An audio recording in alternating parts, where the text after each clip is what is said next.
Mouse Soup by Arnold Lobel.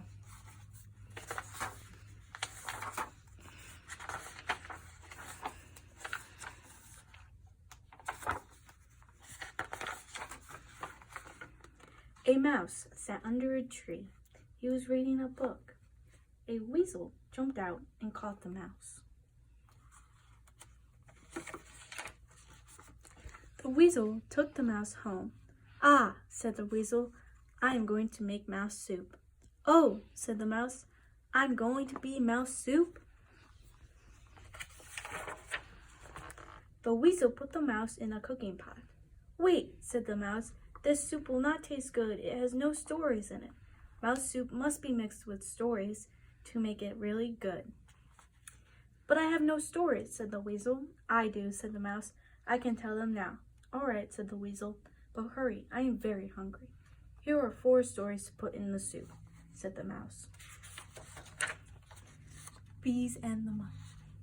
A mouse was walking through the woods. A nest of bees fell from a tree. It landed on top of his head.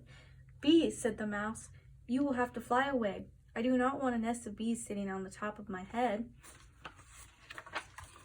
But the bees said, "We like your ears, we like your nose, we like your whiskers. Oh yes, this is a fine place for our nest. We will never fly away." The mouse was upset. He did not know what to do. The buzzing of the bees was very loud. The mouse walked on. He came to a muddy swamp.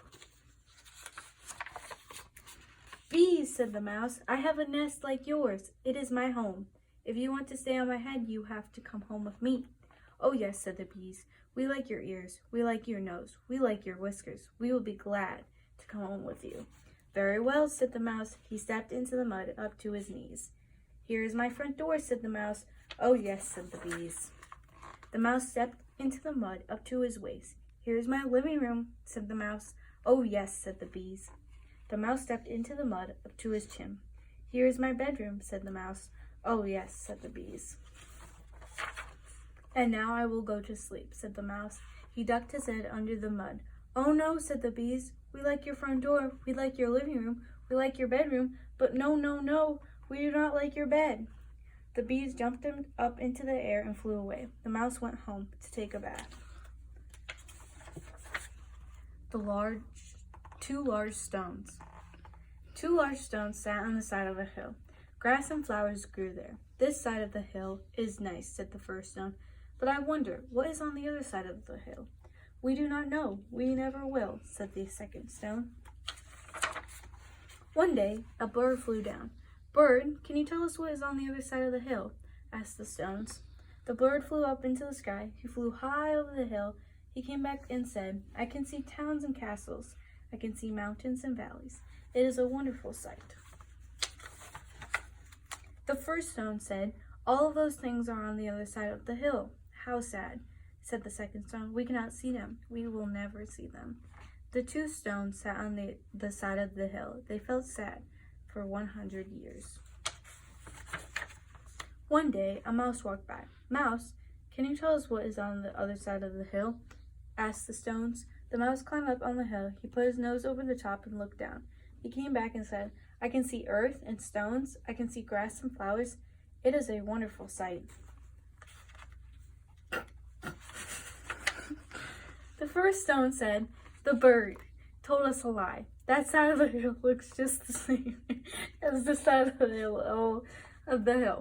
"Oh, good," said the second stone. "We feel happy now. We always will." The crickets. One night, a mouse woke up. There was a chirping sound outside her window. "What is that noise?" asked the mouse. "What did you say?" asked the cricket. "I cannot hear you and make my music at the same time." "I want to sleep," said the mouse. "I do not want any more music." "What did you say?" asked the cricket. "Do you want more music? I will find a friend." Soon there were 2 crickets chirping.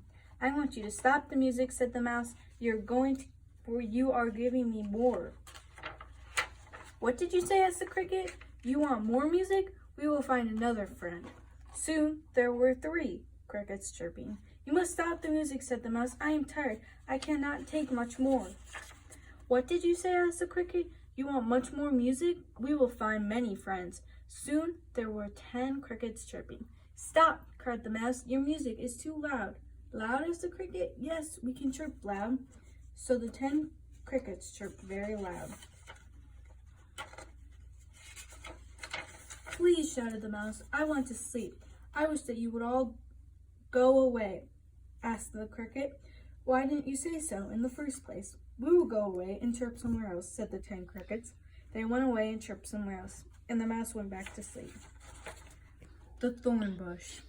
An old lady went to the door of her house. She was crying. A policeman came running. Dear lady, said the policeman, why are you crying? Come in, said the old lady. I will show you. Look, there is a thorn bush growing in my living room chair, said the old lady. How did it get there? Asked the policeman. I do not know, said the old lady. One day I sat down and something hurt me. I got up. There was a thorn bush. You poor lady, said the policeman. I will pull the thorn bush out of your chair. Then you can sit down again. No, cried the old lady. Don't do that. I do not want to sit down. I have been sitting down all my life. I love my thorn bush. I am crying because it is sick. See, said the old lady. All the branches are falling over. The thorn bush may be thirsty, said the policeman. Perhaps it needs water. I never thought of that, said the old lady. She poured some water on the chair. The thorn bush shivered and shook. Green leaves came out on the branches. Little buds came out near the leaves. The buds opened up. They became large roses. Thank you, kind policeman, cried the old lady. You have saved my thorn bush. You have made my house beautiful. She kissed the policeman, who gave him a big bunch of roses to take home. There, said the mouse. I have told you my stories. They will make your mouse soup taste really good. All right, said the weasel, but how can I put the stories into my soup? That will be easy, said the mouse. Run outside and find a nest of bees, some mud, 2 large stones, 10 crickets, and a thorn bush. Come back and put them all into your soup. The weasel ran outside very fast. He forgot to close the door. The weasel found a nest of bees. He was stung many times. The weasel found some mud. It was wet and gooey. The weasel found 2 large stones. They were heavy. The weasel found 10 crickets. He had to jump to catch them. The weasel found a thorn bush. He was pricked and scratched. Now my mouse soup will taste really good, said the weasel. But when the weasel came back to his house, he found a surprise. The cooking pot was empty. The mouse hurried to his safe home. He lit the fire. He ate his supper. And he finished reading his book.